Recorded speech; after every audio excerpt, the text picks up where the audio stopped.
Yolana, bonjour à toutes et à tous, je suis très content de vous retrouver aujourd'hui pour une nouvelle présentation de produits et d'accessoires pour la pratique de l'airsoft.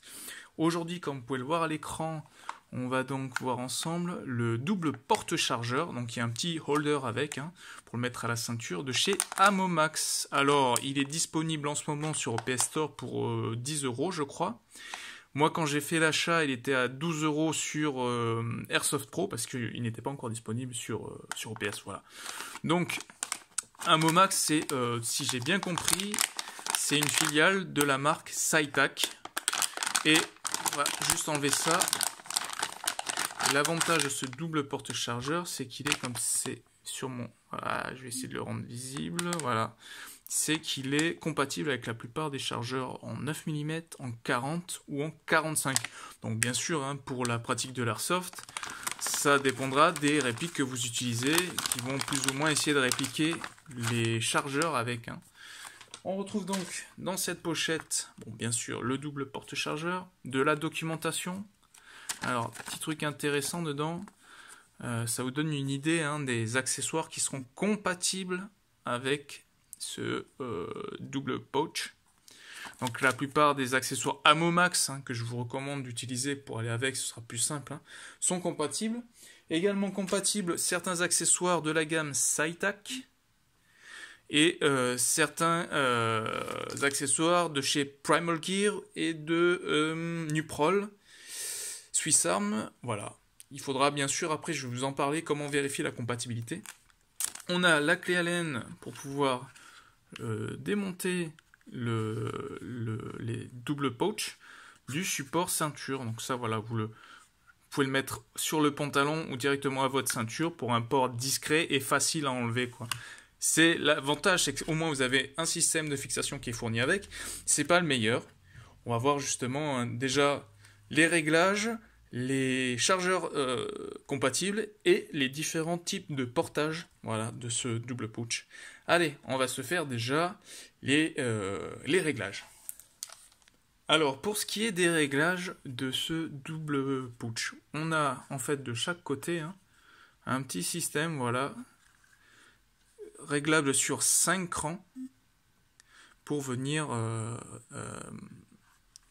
agrandir ou réduire, voilà, la fenêtre d'entrée de ce double pouch. Il est possible en plus d'avoir deux réglages différents si vous voulez prendre deux types de chargeurs différents. Donc on tire un petit peu dessus et on pousse. Alors vous pouvez bien sûr l'enlever complètement.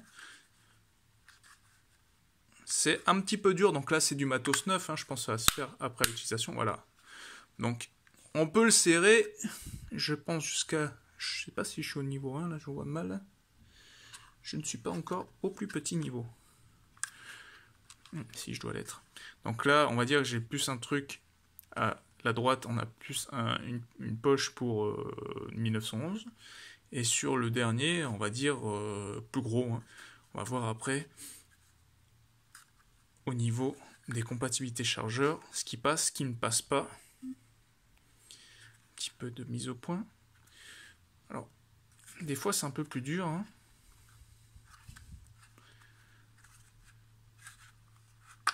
Voilà.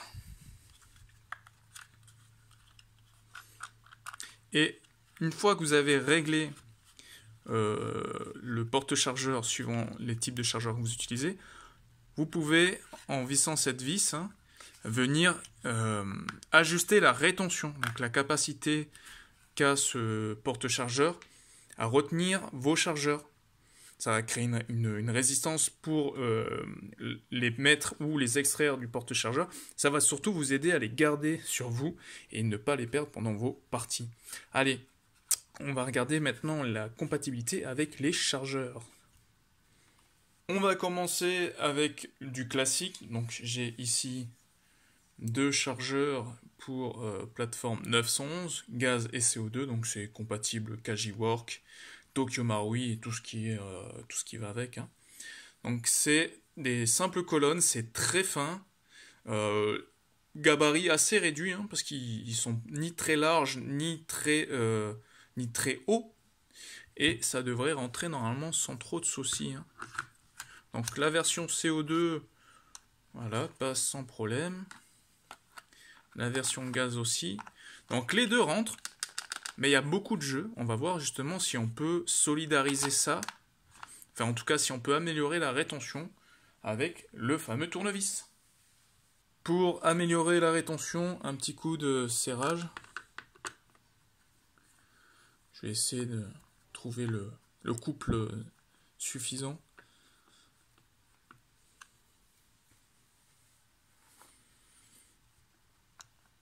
Bon, c'est un peu mieux, ça se balade encore pas mal. Hein. Donc si vous faites le test, voilà, ils vont tomber facilement. On va serrer encore un petit peu.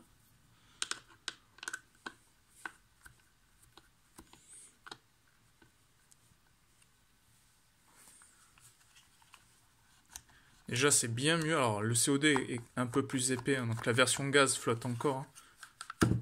Ouais, donc pour le CO2, c'est suffisant. Pour le gaz, toujours pas. Je vais serrer à fond, tout simplement.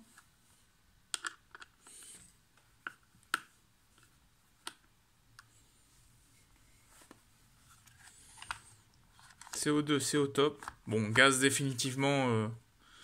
Voilà. Bon, celui-là, il tombera. Hein. Bon, c'est déjà bien. Ça permet au moins d'avoir une poche rigide pour ces chargeurs 911. Du coup, c'est mieux avec CO2, comme vous pouvez le voir. Dans le même style de chargeur à simple colonne et ressemblant aussi à ces plateformes, j'ai celui du TT33 de chez SRC, hein, donc en version gaz. Je n'ai pas encore de version CO2. Comme on peut le voir, c'est des formats très similaires. De toute façon, historiquement, le TT33 hein, et le 1911 en calibre 7,62 Tokarev, hein, c'est 1911 russe. Donc, voilà. Ça rend tout comme la version gaz du 911. Ça a une bien meilleure rétention. Ouais. Pour le coup, ça j'approuve parce que j'en ai perdu pas mal hein, de ces chargeurs-là. Dans la réplique, bien sûr. À l'époque, je commençais les airsoft et j'avais pas bien compris qu'il fallait prendre soin de ces chargeurs de réplique de poing dans le holster. Allez, on va voir maintenant avec un autre grand classique hein, dans les répliques de poing d'airsoft. Le Glock. Alors là, j'ai une version KJ CO2. Alors, normalement, voilà, je l'ai laissé le réglage hein, du 45 pour vous montrer que ça ne marchait pas. Hein. Donc, on va faire ce qu'on a dit. Je vais appliquer sur les deux, hein, de toute façon. Je vais essayer de le détendre au max. Alors, pas le déboîter entièrement, mais juste le dernier cran. Voilà. Et là, je suis sorti. Ah non, j'étais bien là en fait. Bon, un petit peu galère à régler quand on n'a pas. Quand on a la caméra en face, il fallait bien hein, que ça me casse les wewes.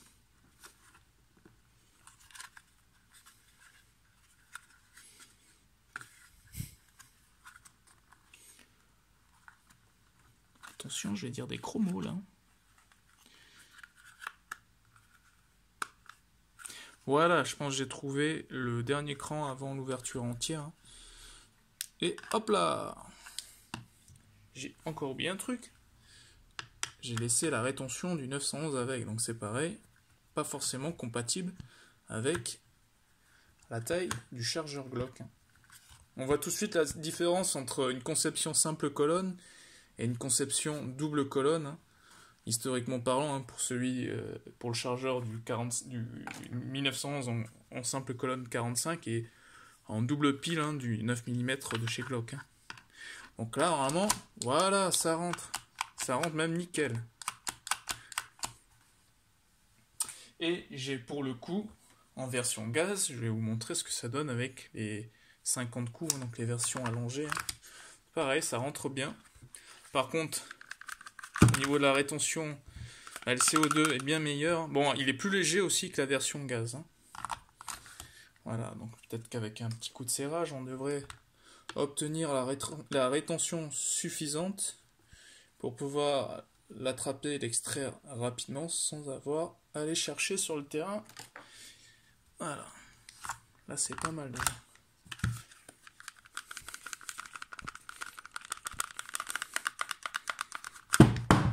Bon, en tout cas, pour la version CO2, pas de problème. Hein. Pour la version gaz, bon, il faudra toujours trouver l'ajustement nécessaire. Mais c'est pas grave, c'est ça aussi.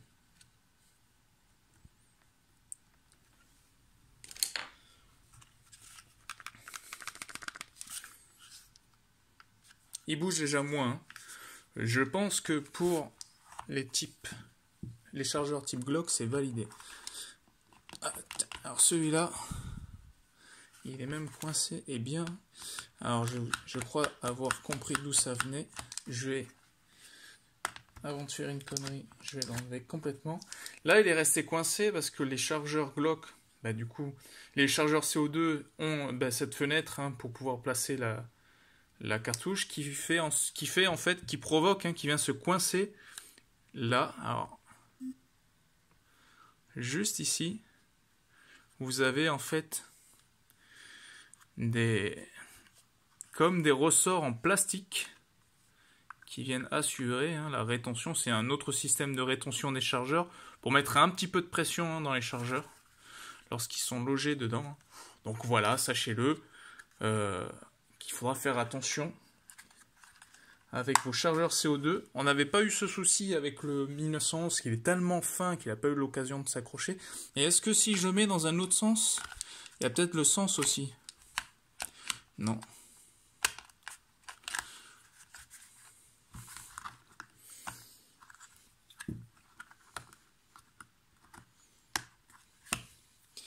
Je vais essayer avec le bec côté extérieur.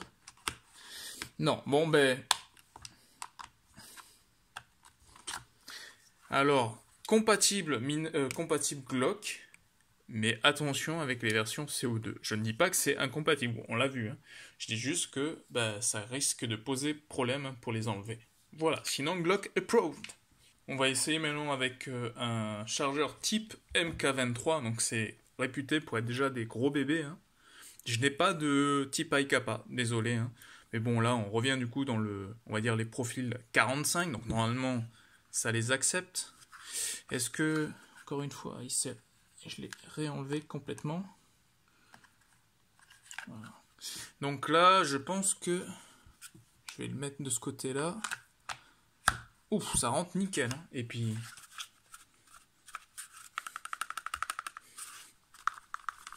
nickel, voilà. Donc je l'avais laissé en fait avec le réglage du Glock. Au niveau de la rétention également. Pas de problème. Non, franchement, alors pour le MK23, c'est encore mieux. Nickel. Moi, ça, j'adore. Allez, essayons maintenant avec un chargeur beaucoup plus gros. Ici, j'ai un chargeur Maruchin pour 5.7. Et là, il est quand même large. À mon avis, ça rentre pas. On va voir déjà. Non, il n'y a aucun moyen que ça rentre déjà. Au niveau de la largeur, c'est incompatible. Et si je le défais complètement, non. Et ben voilà, au moins on en a déjà trouvé un qui ne passait pas. Donc, moi, ça c'est ce que j'ai de plus gros. Et je pense que ceux qui ont des répliques type Desert Eagle, voilà, hein, ça passera pas. Du coup, je me suis demandé si on pouvait pas embarquer avec les chargeurs d'AEP. Alors, pour le coup, là, on va dire les versions SMG AEP, comme les VZ61, certains MP7. Alors, j'ai pas de RP7, mais j'ai les petits chargeurs de Scorpion AEP. Hein. Et, oh, bien. Et la rétention est bonne, hein, donc c'est rester sur le réglage alors je sais plus lequel, du MK23, mais voilà, on a une bonne rétention, non, c'est bien. Hein. Pour le coup, alors bizarrement, celui-là tient mieux. Alors, j'ai peut-être pas mis le même réglage, il n'y a peut-être pas tout à fait le même réglage, mais avec un peu de réglage en plus, vous avez encore un meilleur port ou une meilleure rétention de ces petits chargeurs d'AEP là. Ça franchement c'est cool. Ça permet en plus de ça permet de donner un petit peu plus de classe à vos chargeurs. Alors c'est complètement con à dire, mais quand vous les portez, ceux-là ils ont l'air un petit peu mieux. Hein. Je crois que je vais couper ça au montage. Bien sûr, hein, si c'est compatible avec les gros chargeurs d'AEP, hein, on peut essayer d'empiler plein pour les petits AEP, hein, pour tout ce qui est plateforme réplique d'armes de poing. Hein. Ah, ça passe, hein. Mais c'est pas parce que ça passe que c'est une bonne idée, parce que là, voilà. Hein, vous pouvez régler ça autant que vous voulez, quand vous avez 3 chargeurs qui se baladent dans la même poche. Très mauvaise idée. Hop là. Donc si c'est compatible 9 mm, on a vu, hein, j'ai pu mettre le chargeur long du Glock, je vais pouvoir y mettre ceux des MP5. Ah ben on va voir ça tout de suite. Ah, déjà les chargeurs courbés rentrent. Je pensais qu'avec leur profil justement, ah, je suis pas au bout, hein, mais ouais ça accroche bien. Hein. Et du coup là c'est pareil, c'est un chargeur MP5 mais droit, hein, donc on est toujours dans l'airsoft messieurs dames. Ah, ça coince un petit peu plus. Attends, je vais juste le libérer d'un cran. Putain, j'espère que je vais pas encore complètement le dégrafer. Eh ben si. Bon, pour ce qui est du réglage, moi j'ai pas l'habitude, hein, mais je pense que le système est bon. Alors le chargeur droit, il rentre en force, mais il rentre. Au moins, pour ce qui est de la rétention, je pense qu'avec ça, vous pouvez tenter le backflip sans souci, les chargeurs resteront dedans. Hein. Allez, on va voir ce qu'on peut mettre encore dedans. Et enfin, le dernier chargeur de plateformes différentes que je possède. Pour le coup, c'est un peu exotique. On est ici sur un chargeur de mini Uzi, hein, donc plateforme Uzi KWC, donc c'est à CO2. Hein. Et techniquement, c'est un chargeur en 9 mm, c'est censé être compatible. Hein. Vu que j'ai rentré le gros chargeur du Glock, donc là, bah voilà, nickel. Hein. Au niveau du réglage, il est à position 4, donc c'est pas la dernière position, c'est l'avant-dernière.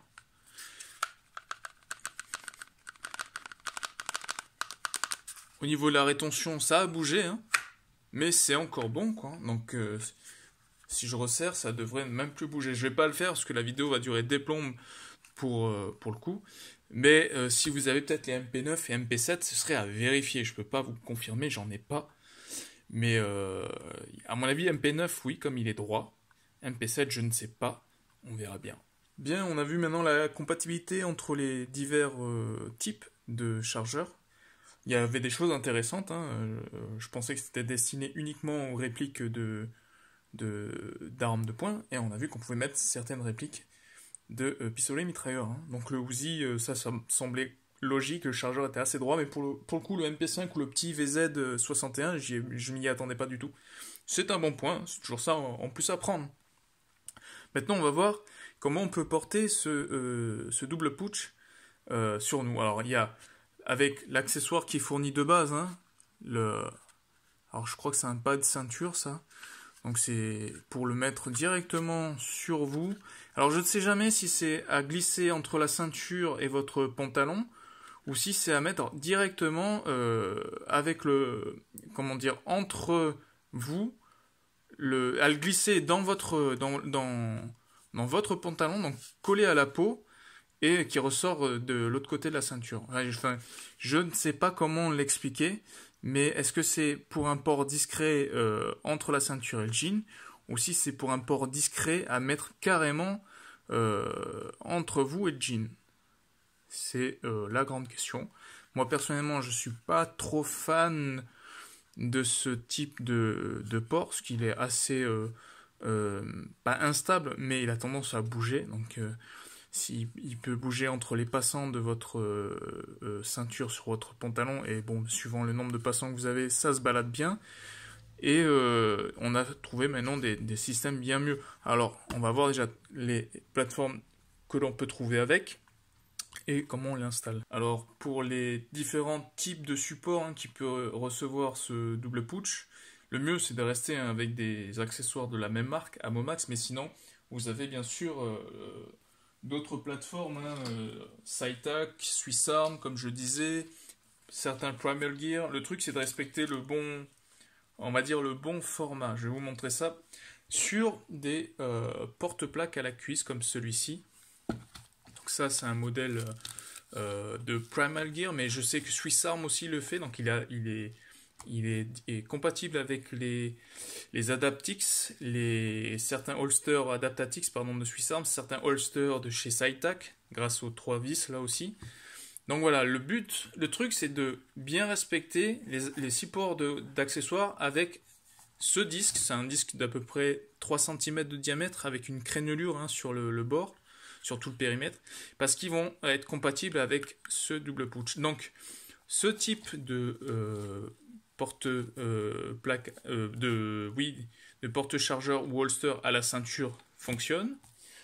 Si vous voulez, il y a des modèles un petit peu plus discrets hein, que ça, comme ce holster low profile. Alors c'est un support pour holster low profile de la marque Amomax aussi, hein, que je vous présenterai dans une autre vidéo. Donc rien ne vous empêche, au lieu de mettre un holster dessus, de mettre votre double pouch. Là c'est 100% compatible, c'est sûr. C'est pareil, c'est réglable en plus en hauteur sur 3 positions. Sinon c'est également possible avec un autre type de porte-holster discret aussi, low profile, mais de chez IMI, comme quoi, hein, vous voyez, hein, au niveau des différentes marques, il y a IMI aussi qui propose ce système, hein, donc avec ce standard-là, on va dire. Ou encore, si vous voulez le porter sur un ceinturon ou sur un porte-plaque ou un gilet qui a un système de bande molly, il vous faudra cependant trouver un adaptateur pour pouvoir le fixer au système molly. Donc celui-là, c'est un modèle de chez Nuprol, mais bien sûr, je crois qu'il y a le même qui est fabriqué et par IMI, et par Swiss Arms, et par Amomax. Donc ça coûte une dizaine d'euros. Pour les autres accessoires, je suis désolé, j'ai plus le prix. Hein, je vous ferai de toute façon dans la description un lien et le prix avec. Voilà. Et du coup, si vous voulez le fixer, il faudra vous le fixer aux accessoires, aux divers accessoires qu'on a vus. Il vous faudra déjà le démonter. Et ça, heureusement que Amomax fournit la clé Allen qui va avec, quoi. Allez, on va voir le démontage. Enfin, le démontage, comment le placer sur d'autres plateformes. Alors, tuto dévissage. Vous prenez la clé Allen hein, et vous tournez dans le sens anti-horaire. Et voilà. Donc, on a bien vu hein, sur les autres accessoires, ils avaient tous ce profil bien particulier. Donc, quand vous voulez choisir des accessoires compatibles avec votre double putsch Amomax, vérifiez bien à la photo si c'est disponible qu'il y ait bien ce profil. Méfiez-vous, hein, il y a d'autres profils très similaires qui sont sur d'autres accessoires. Mais par exemple, hein, ça c'est un modèle de chez Vega Holster et c'est pas compatible. Pourtant on a presque le même profil, mais non. Alors le diamètre est bon, hein, mais vous voyez, le système de crénelure fait que si vous arrivez à le fixer, de toute façon vous n'arriverez pas à le garder en place. Hein. Mais je crois que tous les accessoires, les lax, ne seront pas compatibles avec également. Donc ça c'était pour la petite mise en garde. Et chose que j'avais oublié de dire, c'est que du coup, vous pouvez le régler en orientation. Hein. Ce système de crénelure, c'est en fait pour venir le bloquer. Donc là, sur ce type de support, ça ne sert à rien, puisque c'est vachement limité hein, via la forme de ce support. Mais voilà. Du coup, j'en profite pour vous montrer hein, le dos hein, de ce double pouch. Et ces fameux petits ressorts en plastique hein, qui viennent assurer un petit peu l'appréhension. C'est avec ça que j'ai coincé le chargeur CO2, si vous vous rappelez bien le CO2 du Glock. Hein. Tout simplement la grosse fenêtre hein, qui est usinée dans le chargeur pour pouvoir placer le CO2, c'est coincé, est venu en buter contre le ressort là. On va voir, du coup, je vais le fixer sur la plateforme de cuisse, qui a l'air bien pour le coup. J'ai même envie d'essayer, voir si c'est possible de le mettre avec un autre accessoire en même temps sur ces plateformes de cuisse. Donc là, j'ai mis un holster Swiss Arms, les fameux Adaptix qui sont 100% compatibles. Alors non, vous pouvez pas le mettre ici, sur ça aurait été bien, hein, directement sur le holster, ce qu'il faut... on remarque, si je trouve un écrou au bon filetage, je peux peut-être faire ça. Maintenant, ça risque de gêner pour mettre une réplique. Mais pourquoi pas? C'est peut-être possible. Moi, j'essaierai. Hein. Mais à mon avis, voilà. Ce que je voulais voir, c'est si c'est possible d'en rajouter 2 en même temps. Ils en ont bien prévu 3 emplacements. 1, 2, 3. Donc, ça devrait le faire normalement. Qu'est-ce qu'il en dit, mon copain? Et après, il n'y a plus qu'à revisser. Hein. Tuto revissage. Ben voilà, c'est bien ça. Là au moins vous avez sur votre plateforme le holster avec votre réplique et vos chargeurs. Pour le coup c'est bien, hein. Que ce soit en ergonomie ou en répartition des accessoires sur votre gear, moi je suis content. Non, c'est pas mal. Ce que je vais faire, c'est que je vais redémonter ça. On va se faire une outro.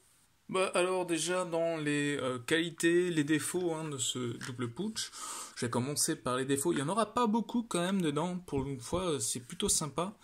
Là les défauts, le premier défaut que je vais trouver c'est le réglage qui a tendance à très vite au niveau du système de réglage, hein, je veux dire, qui a tendance à très vite voilà, se déboîter entièrement. Hein.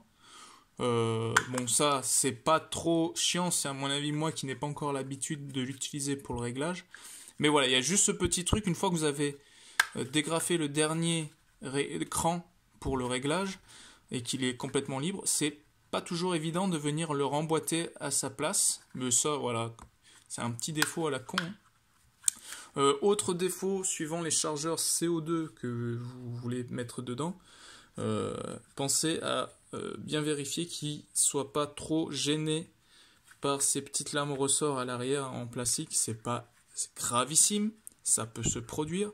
Vous ne l'avez pas bloqué à vie, hein, voilà, vous avez juste à desserrer les crans de réglage sur les côtés et vous récupérez votre chargeur. Mais bon, c'est pas le cas avec tous les chargeurs. On a vu qu'avec le 911 ACO2 ça passe, avec le Glock ACO2 non. Voilà. C'est une question d'ouverture de la fenêtre hein, pour le passage de CO2, tout simplement. Pour les points positifs, Amomax nous propose ici un produit avec un bon rapport qualité-prix. Pour 12 €, voilà, vous avez un système d'emport pour 2 chargeurs compatibles avec, comme on a vu, énormément déjà de types de répliques de points, de chargeurs de répliques de points, mais également aussi avec des répliques de SMG, hein, comme le MP5. J'étais étonné que les MP5, même courbés, rentrent. Et encore plus étonné que les 2 petits chargeurs d'AEP du VZ61 rentrent bien aussi dedans. Hein.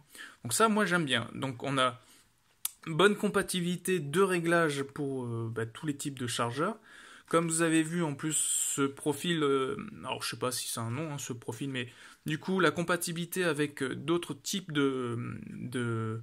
d'accessoires pour pouvoir le porter est également sympa. Donc que ça soit, après, je vais pas répéter les marques, hein, mais on a vu grosso modo Amomax, Swissarm et Saitac. Hein.